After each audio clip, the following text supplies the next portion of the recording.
ہاتھ پھیلانے والا ہو اور دوسروں کے سامنے ہاتھ پھیلاتے ہوئے اسے بار بار شرم آتی ہو، اس لیے کہ اس کے سامنے اس کے محبوب کریم علیہ السلام کا یہ فرمان ہے کہ الید العلیا خیر من ید السفلی، اوپر والا ہاتھ نیچے والے ہاتھ سے بہتر ہے۔ جب یہ حمید و غیرت موجود ہو اور اللہ کے سامنے رزق کے لیے ہاتھ پھیلائے، جھولی پھیلائے، تو پھر کیا ہوتا ہے؟ چند دنوں کے اندر حضرت عبد الرحمن ابن عوف رضی اللہ تعالیٰ عنہ جو اپنا سارا مال و متاع مکے میں چھوڑ کر مدینہ طیبہ تشریف لائے تھے اور غربت و افلاس کے عالم میں آئے تھے، چند دنوں کے کاروبار سے اللہ نے ان کو اتنا مستحکم کر دیا، اتنا اللہ تبارک و تعالیٰ نے نواز دیا کہ انہوں نے باقاعدہ اپنے کاروبار کو بھی مستحکم کیا اور شادی بھی فرما دی۔ حضور کی بارگاہ میں گئے، حضور علیہ السلام نے غور سے دیکھا، زرد رنگ ان کے چہرے پر جو ان کے بالوں پر تھا، حضور نے فرمایا یہ کیا ہے؟ عرض کیا یا رسول اللہ صلی اللہ علیہ وسلم، میں نے سوق بنی قینقاع کے اندر کاروبار شروع کر دیا، دکانداری شروع کر دی تھی، اللہ نے مجھے اتنی برکت دی کہ میں نے شادی کر لی ہے۔ یہ حدیث پاک سنانے کا صرف مقصد یہ تھا کہ میں نے عرض کیا تھا نا کہ ایثار و قربانی کا جذبہ اگر قوموں اور ملتوں کے اندر موجود ہو تو وہ کبھی ناکام نہیں ہوا کرتی۔ جس قوم میں، جس ملت میں ایثار و قربانی کا جذبہ ہو کبھی ناکام نہیں ہوتی۔ ظاہر ہے کہ انصار مدینہ کے اندر اللہ تبارک و تعالیٰ نے یہ جذبہ حضور علیہ السلام کے قدموں کی خیرات میں ہے۔ جب رسول اللہ صلی اللہ علیہ وسلم مدینہ طیبہ کے اندر قدم رنجہ فرمایا تو حضور کی قدموں کی برکت سے ان کے اندر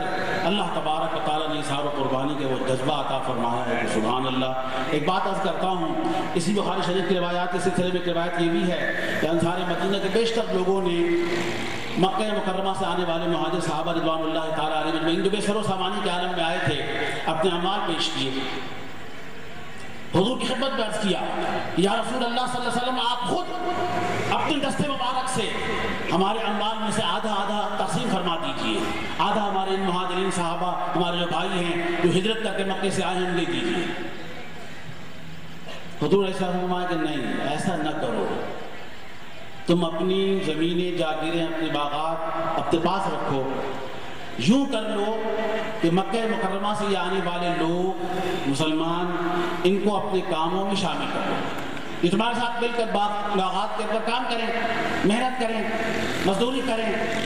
جب اللہ تبارک و تعالیٰ اپنے فضل سے تمہارے باغات کے اندر پھل عطا فرمائے، جب پھل اتر آئے تو تم آدھا پھل ان کو دے دیا کرنا۔ اس پر مدینہ منورہ کے انصار بھی راضی ہو گئے اور مکہ مکرمہ سے آنے والے صحابہ کرام بھی بخوشی راضی ہو گئے کہ ہم اپنے انصار بھائیوں کے ساتھ مل کر ان کے کھیتوں میں، ان کے باغات میں محنت مزدوری کریں گے، اللہ تبارک و تعالیٰ جو پھل عطا فرمائے گا وہ آدھا ان سے لے لیں گے، آدھا ان کے پاس ہوگا، آدھا ہمارے پاس ہوگا۔ اس حدیث کی شرح کرتے ہوئے ایک غیر مقلد وہابی ہے وحید الزماں حیدرآبادی، اس نے تیسیر الباری شرح بخاری پر حاشیہ لگایا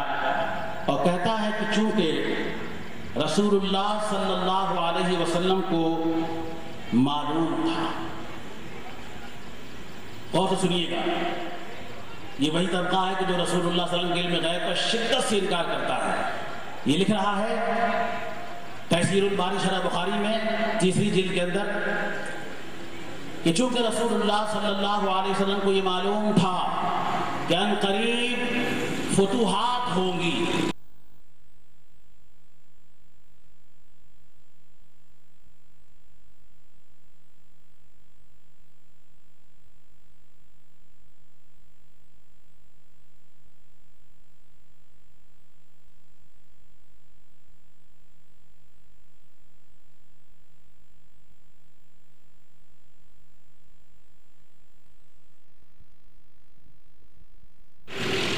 اور مخدوم سمنہ کے حکم سے ان کو یہ ذمہ داری دی گئی ہو کہ دنیا کے مختلف بر اعظموں میں، بر صغیر پاک و ہند میں گلی گلی قریہ قریہ جس طرح بھی ہو سکے حضرت غوث العالم طارق السلطنت محبوب یزدانی